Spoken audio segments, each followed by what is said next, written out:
Good evening. Welcome to the Whiskey Crossing. This is Kyle. And tonight we are going to wrap up the Irish Whiskey Shootout. And we're going to find out what is the best Irish whiskey of 2021. Stay tuned.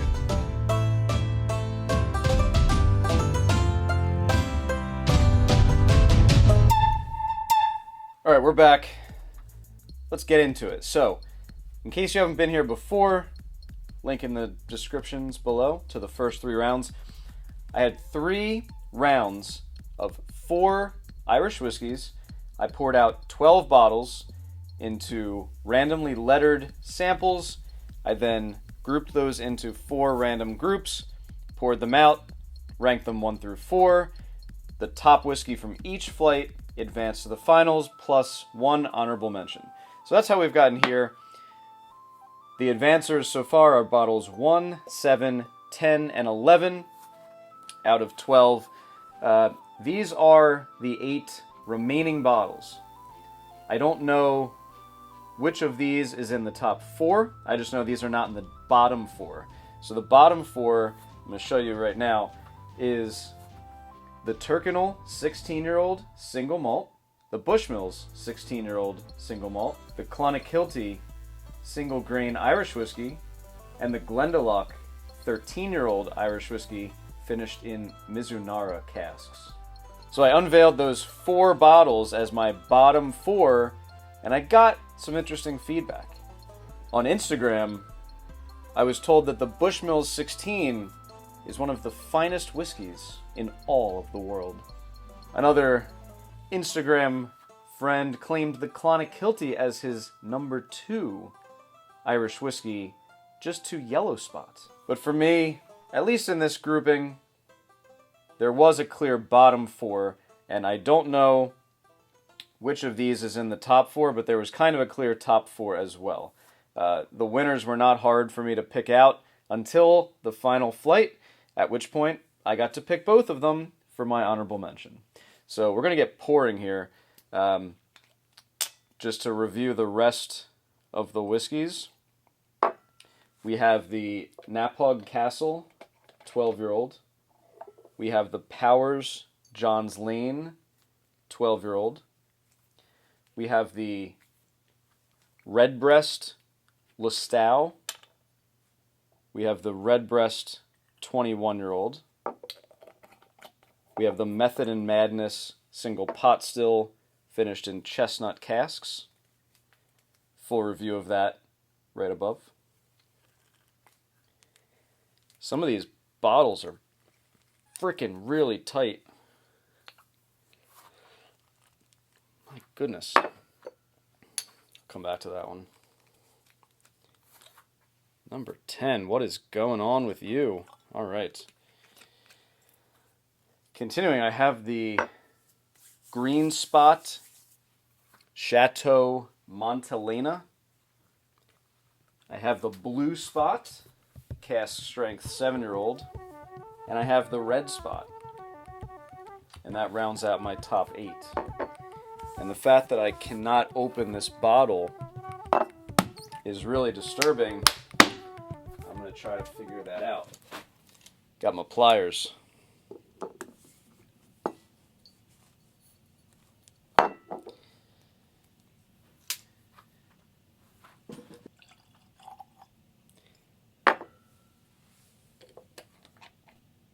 Always got to throw a wrench in your plans.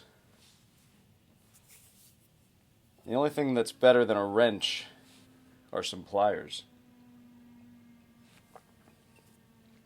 Okay, I feel like I should do that whole thing over again. What an unfortunate beginning. Let's get back to it. So, Irish whiskey, 12 bottles. The first 4 unveiled, the remaining 8 next to me. The top 4 in front of me, poured out into Glencairns. I don't know what they are. I just know they're in this collection somewhere. So, whiskey number 1.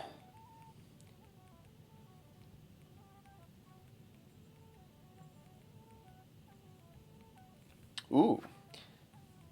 Very nice, rich fruit notes. I would say along the lines of blueberry raspberry,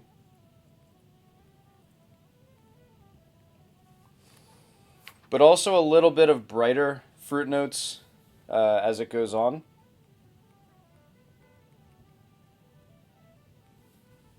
This one's very bright. I like it a lot. This one's really nice on the nose.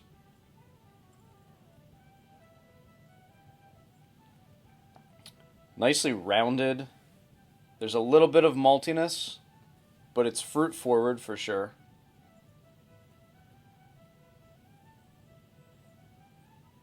Maybe a touch of ethanol if you really dig deep, but none of these are going to be super high proof. The blue spot is cask strength, and I did water that down in the sample, so the blue spot should be in the ballpark of 46% as well. But this one's beautiful. It probably has some nice age on it. Really enjoy that nose. All right, number 7. In for the nose swig. Okay, this one's a little bit maltier, a little bit more, bready cookie notes.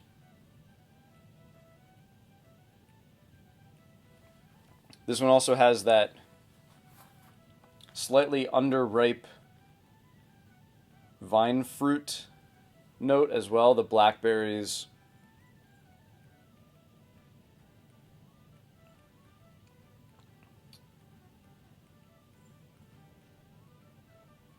A little vanilla, some oak. It's definitely drier on the nose than the first one. More like a white wine spritzer.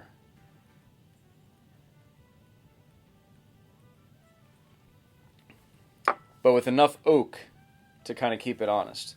Very nice noses on both of those. Moving on to glass 10, which is still causing my hand to hurt from trying to unscrew the cap. Okay, this one's quite a bit different.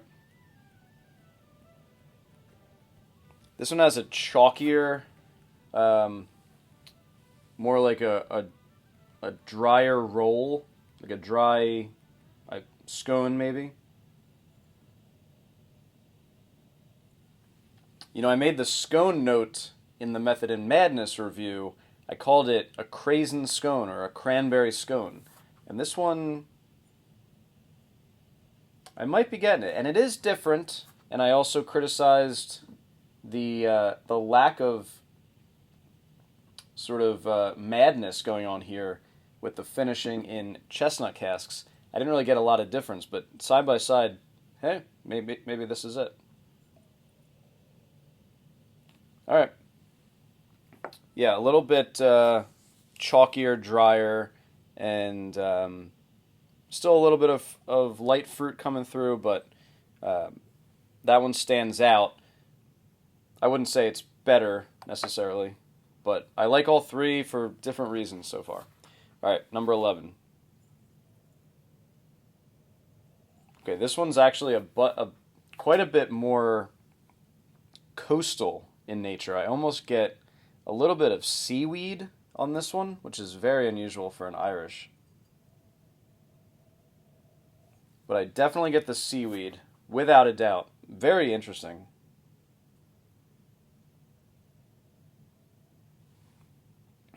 Okay, so I'm kind of getting like drinking a white wine at a sushi restaurant or potentially on the coast. I've never been to the coast of Scotland or Ireland. I hope to get there in the not too distant future.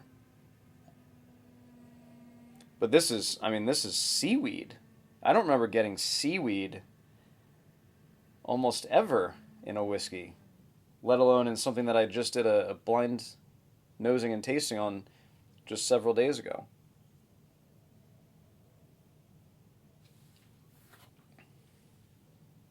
And I don't shy away from Islay peated scotches, so I'm not put off necessarily by the seaweed, but it's definitely unexpected, and it definitely stands out. See how they taste. Let's take a swig. Cheers, and if you're here right now, I do appreciate you coming by, stopping by the Whiskey Crossing. I'm going to try to put more videos like this out throughout the year. It'll probably be a slower pace, but if you're okay with the occasional whiskey content, I'll do my best to make it good, enjoyable content and up the production value as we go. So, thank you again for being here. And there's plenty of really good whiskey YouTubers out there that are doing this much more regularly than me. But at this point, I'm just putting out my opinion, and I'm having fun with it. So thank you for being here, and I hope to see you again. Whiskey 1 is probably going to be my top nose. Let's see how it goes on the palate. Cheers.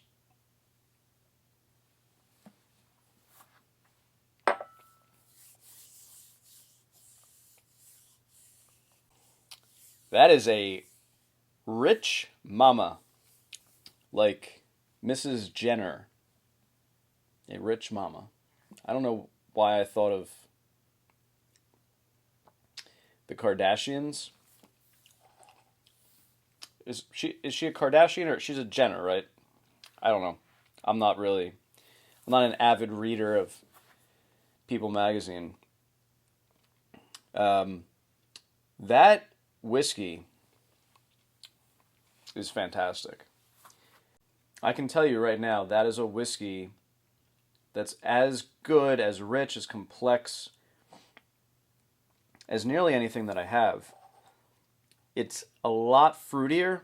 Depending on the mood you're in, you may not want something this fruity, but this is a phenomenal whiskey.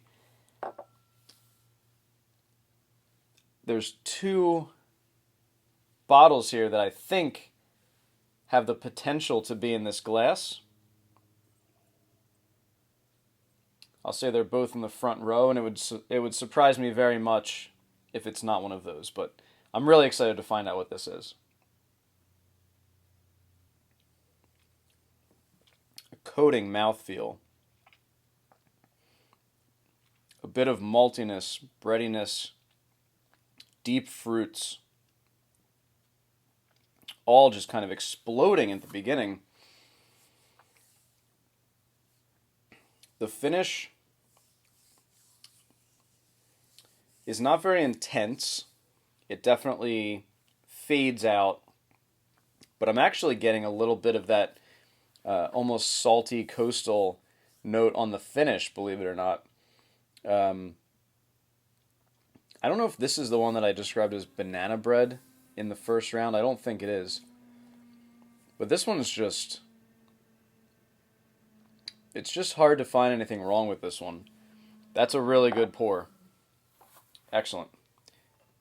All right, let's go to number 7.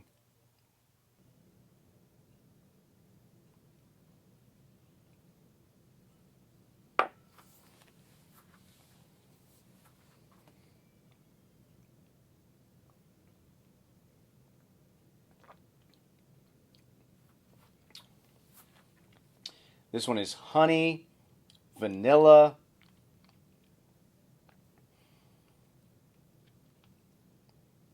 bit of strawberry. Yeah, this one is definitely less fruity, more on the pastry side, a little bit drier, certainly a lot less rich from the fruity standpoint. This one's probably more in the ex-bourbon barrel maturation versus maybe an ex-sherry or ex-wine casks. But yeah, the honey and vanilla is really nice on this one. I think this one also has some age to it. Really nice rounded notes. And this one is, this one's going to be really close. Interested to see if I go real quick A-B with them.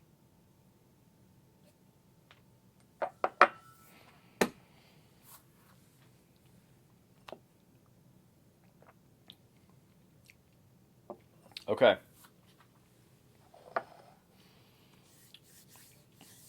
So far it's really, do I want fruit bomb or do I want that honey vanilla? Glass number 10. Cheers.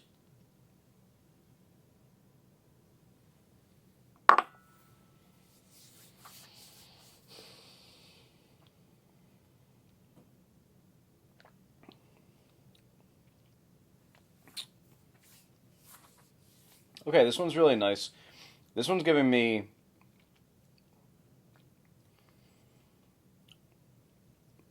very similar to the nose. It's quite a bit drier, chalkier,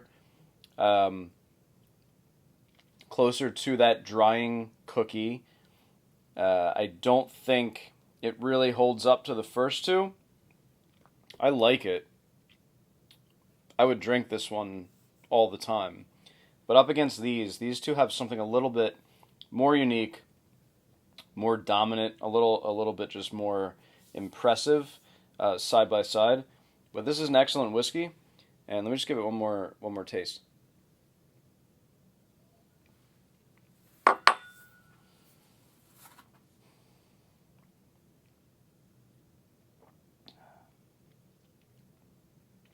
Ooh.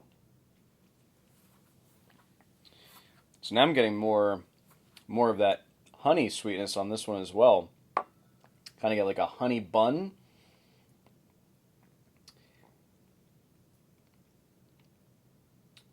Maybe a donut with a bit of just drier icing on top. I don't know. This is really tough. This is going to be neck and neck.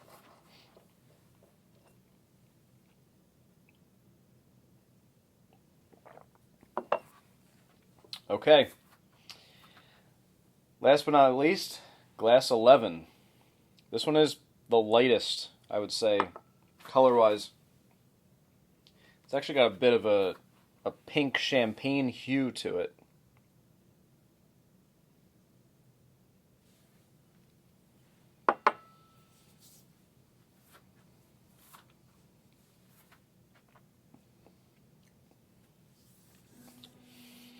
So this one has a lot more smoothness on the mouthfeel. The first three were a little bit bitier, which I typically enjoy. And, I think with the legs on here, you're talking about a much more viscous, syrupy whiskey. And I do get that seaweed again on the palate. And I have no idea what this is. It's really different. I'm not really sure that I like it, but I do appreciate it, and I think when I was doing Flight 3, this was the honorable mention. I want to say that. I believe I preferred Glass 10 to Glass 11. I think this was technically the 4th place, and I am going to duck this one out. So Glass 11... I'm going to take out of the competition for now. And what I'm going to do is I'm going to go back through 10, 7, and 1. Go side by side, see if I can't pick out a winner. Here goes nothing. Cheers.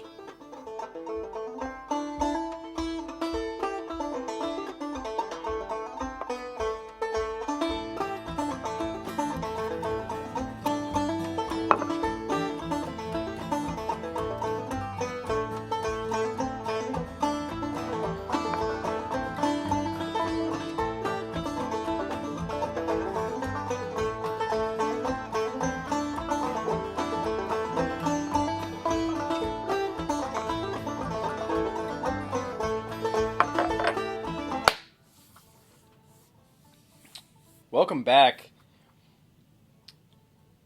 I just did something that really surprised myself in terms of where I moved those whiskeys, and I don't know if I'm just trying to get this over with at this point, considering how late it is, or if it's just kind of my preferences taking over. I had a hard time between the top two. I appreciate both of them very much. I think they're both fantastic. I think the top three are fantastic, frankly. These three, they easily, well, the first two easily won their groups. The third one, to me, is pretty clear. against its group mate in this final flight. I'm really impressed with all 4 of these whiskeys, especially the top 3, and I'm putting them in this order right now. I don't know if this is the order I would choose all the time, but we're going to give this a reveal and find out right now what is the top Irish whiskey of 2021. So let's get right to that. In third place, I'm putting whiskey number 7. I had this originally in second, and I ended up moving a glass up past it. So glass number 7, we're going to pick that up from here. We're going to reveal the letter. I think I can see it. It's letter L. So I'm going to go to my spreadsheet here. Okay, letter L is... This is a surprise. Letter L is the Redbreast Listowel. I am very surprised by this because I just opened this for the first time. I've finished the Redbreast 12 cask strength, one of my favorite Irish whiskeys ever. I prefer that to the Redbreast 21 when I put them side by side. I opened this one up. I thought it was too fruity. I'm not getting the fruitiness that I got the first time I opened it. This one is a really nice balance of the fruit and the shortbread cookie, slightly drier, chalkier flavor. But this one has a ton of honey, ton of vanilla, a ton of maturity, which honestly I was surprised about. I actually thought this was the Redbreast 21. When I was tasting this one, I could have sworn this was the Redbreast 21, and I picked out the Redbreast, but wrong expression. So very surprised by that. Third place in the 2021 Irish Shootout is Redbreast Listowel. Let's take a look at glass number 2. This is sample number 1, and this is going to be letter C. Another huge surprise. This is the Naphog Castle 12-year-old Marsala cask finish. I almost put this in first place. I switched this out at the very last second from a personal preferences standpoint. When I tasted it by itself for the first time, I gave this an 84. An 84. I said, great nose, good palate, but finish ruins it. Hope this one evolves over time. And all I can say is, in this comparison, boy has it. And you know what? Maybe it's just the nose. The nose on this is elite. It is top class. And to me, the palate is just as delicious. Okay, so that means one of these bottles is number 1, but that also means the rest of these bottles are out of the top 3. Before I go to number 1, I'm actually going to look at number 4. This was bottle 11, and this is the one that I got the seaweed notes from. This is letter J. And letter J is, the Green Spot Chateau Montelena. This is a bottle that I have never drank before until this blind challenge. So apparently, Green Spot Chateau Montelena tastes like seaweed. Who knew? Very interesting. They have a lot more tasting notes than I came up with. But okay, that's number 4. Good to know. That means either Red Spot, Blue Spot, or Redbreast 21, or both of these, which I thought were excellent, are not in the top 4 at all. And I don't know. Any of these could be number one. I'm really curious to see what I picked. All right. Final reveal. Glass number 10 is letter D. Letter D. Which is the Blue Spot. Blue Spot Irish whiskey. My newest Irish in the collection is number one for 2021. This is a phenomenal whiskey. And I am so happy that this won because I really searched hard to get this. I almost didn't get this into the competition. I had to go pick this up last minute. I knew I was a fan of the spots, and I'm so happy that this bottle won. I'm not surprised, actually. This is the bottle I really wanted to win out of the remaining 5. The Redbreast 21, to me, has never really lived up to the hype or the cost. Red Spot I only had once or twice, and it really didn't impress me right off the bat. The Method of Madness and the Powers are solid, mid-range Irishes. I like them a lot, but I don't think they should win this competition. The Blue Spot, and you know what? I moved it above the Napog Castle at the very last minute. That makes these our middle 4. I moved this above the Napog Castle at the very last moment out of personal preference, and I thought that it just had more to offer overall than the Napog Castle. Really excited for these results. Blue Spot 7-year-old cast strength is the Whiskey Crossings Irish Whiskey of the Year for 2021, and a couple other interesting results as well. So thank you again for stopping by the Whiskey Crossing. I'm glad we've crossed paths. So hit the subscribe button, and I hope to see you very soon. Cheers.